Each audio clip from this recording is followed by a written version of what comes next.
Greetings, ladies and gentlefish, and it's time for some low-tier action in which no one is seal clubbing, because that would be a travesty.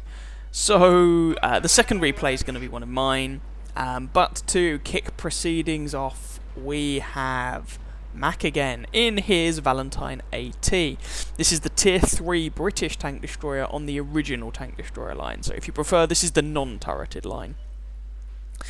He is here on Ensk. Tiny little map that it is. I haven't even finished the introduction, and an enemy light tank has already gotten himself killed. And this is a Tier 4 game, so Mac is middle tier. I say middle tier, but there aren't actually, of course, Tier 4, you're not actually going to see any Tier 2s, so Mac is effectively bottom tier. Think of it however you want. This is kind of plus or minus 1 tier matchmaking spread, I guess. Now, Mac is using the 3.7-inch howitzer. It's basically that you get two different viable guns to use on this machine. You have the 3.7-inch howitzer, which is the British Tier 5 derp gun. It's the British equivalent of the German, French, and American 105mm howitzers. This is the British one. The Russian, of course, is the 122mm howitzer, and the other gun is a 6-pounder gun. The other gun is more your conventional anti-tank gun. And aim, and can he get a shot? Ah, alas. So the things you have to bear in mind with this howitzer: it's a howitzer, so it's not very accurate. You know, standard things apply. But in particular to this howitzer, its shell travel time is measured in years rather than anything else, and that was unlucky. That was only 62 damage. I don't think Mac's been spotted here because that shot at him was very poorly aimed and bounced off the hull armour. So the Valentine AT has the chassis of a Valentine, which is a British Tier 4 light tank. Light, quote unquote. But that's relatively well armoured. And on top of it, you place this dirty great gun and you put a gun shield round it. And if we're going to be brutally honest, bye-bye Hetzer. If we're going to be brutally honest, the armour around the gun shield is utter trash. So, he finishes off that Hetzer, that shell takes out the birch gun, and you can see there the ridiculously high shell trajectory and the horrific shell travel time. And Mac takes a couple of hits there. So while the chassis of this thing is relatively well armoured, the superstructure, so to speak, the gun shield and the area around it, is not well armoured, and you can see the sides there are literally made of ammo racks. Of course, Mac here is firing high explosive ammo, so he gives no monkeys about the fact that that guy was exposing his armour at a very shallow angle. The shell didn't penetrate, but it's high explosive. It exploded on the surface and killed him anyway. There's a light tank coming up behind and to the left of Mac here, so he does need to be a little bit careful. And bye-bye cruiser. And this is why people use howitzers, because the one-shot potential is hilarious. Now, to my mind, the Valentine AT is basically an inferior version of the American Tier 3 tank destroyer, the T-82. The American machine gets a very similar selection of guns, pretty much identical. Doesn't have the well-armoured chassis, but, you know, the gun shield on the Valentine is not particularly good. There's the top gun, by the way. And gets terrible armour everywhere instead. Now, I say that the Valentine, I think, is generally inferior. It's been notable that Mac has bounced a couple of shots in this game, and I guess maybe I'm being a little bit harsh on the Valentine's armour, because this is a low-tier game, and so most people are probably not going to know that the gun shield is made of tissue. And so there'll probably be a fair number of shots that just go into the relatively well-armoured chassis. Can he pick up kill number 7? Kill number 7 inbound. No! 36 health. Oh, that one went into his tracks. Now, to my mind, Mac should have died in this game a couple of times over now. That last shot just went into his tracks. That's the end of the game. Mac gets a top gun. So in this game, I think he undoubtedly got a bit of luck, but let's not take anything away from it.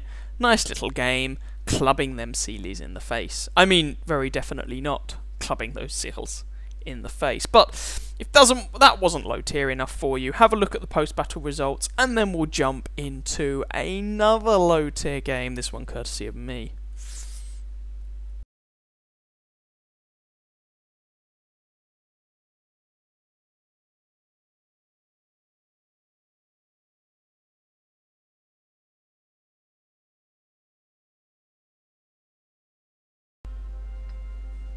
Here is game number 2. This is actually the first game I played in patch 9.4, and we have gone down to be about as seal clubby as you can possibly get. This is the tier 1 LTraktor. We are here on Province, which is a map you only see in the lower tiers. Although the matchmaking isn't the best, this is a tier 2 game. And we're going to go to one of my favourite 2 spots on this map. Yes, for some reason I'm zooming in on the back of a VAE Type B. I'm not really sure why, but let's just run with it. So why do I like this position? Well, you tend to find a lot of people will try and rush across the map from their spawn to get up the ridgeline that most of your team will sit on.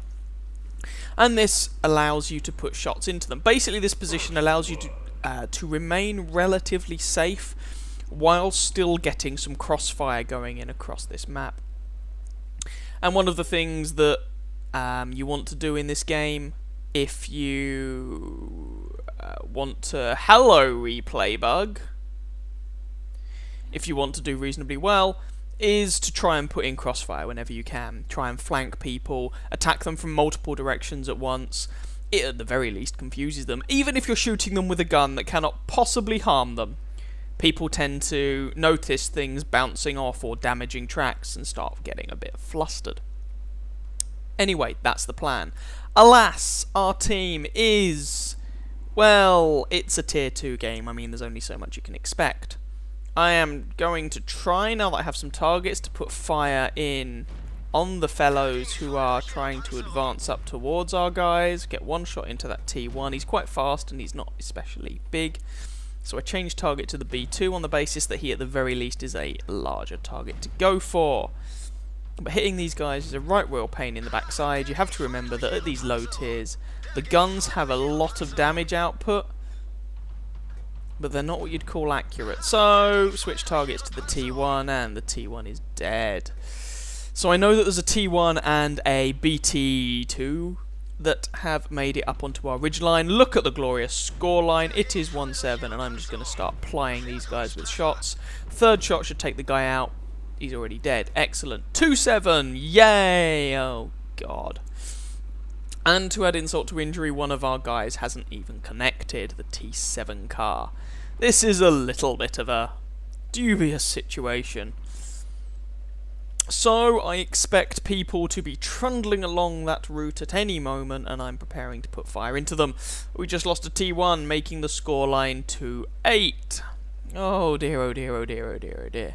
This is another reason why I don't like just camping up on that ridgeline, because if you're not very careful, you get spotted, and then you get absolutely murderized. T1 spotted, alas, I have no direct shots. The thing with this position is it's of limited use once your enemy make it up onto that ridgeline. If the enemy make it up onto that ridgeline, but there we go, them's the breaks. All those fellows have been spotted, or a good chunk of them, and they are getting shot up as a result. Look at the health of our T18. It's not so hot. Hopefully he can hold on a little bit longer and find some cover. Would be nice. Alright, so there is the BT2 that we saw earlier on, and there is a T2 medium who we actually have shots on moving across the map. So let's just start plying shots into him. 2 more shots should finish this guy off. 1 more. Good night, sweet prince. 4-9. And replay derp time. I don't know why. Every time Wargaming brings out another patch, I swear they fix some replay bugs and then introduce a host more. C'est la vie. What are you going to do? BT2 goes down. Scoreline is 5-9, which is looking not quite so hopeless. It's still not a great score, let's be honest, but it could be worse. We picked up some damage. We picked up a kill. We might have got some spotting damage. Who knows? I certainly don't. off the top of my head. You'll find out in the post-battle results, I guess. And just keeping an eye out. T18 says let them attack. Well, I entirely agree. This is one of those maps, you often find this at low tiers. It's not uncommon for a team to rush into an early victory, push their advantage, but not push their advantage in the most sensible manner, and then just get obliterated by a bunch of guys who are... Camping might be one word for it, but I'm not sure if that's the best word for it. Put some damage into that Panzer 1. Suddenly the score is 6-11. Oh dear, this is not going so well. Cruiser 3 is taking fire, so we just add to that. And can I get another shot on him? No, alas not. T7 car is now the next victim. Now the armour on the LTraktor is approximately as thick as a piece of tissue paper. But all this guy's doing is spamming shots at me, and he's getting worked over for his troubles. He's probably now reloading his magazine. No, he's not. One more shot to finish this guy off. Good night.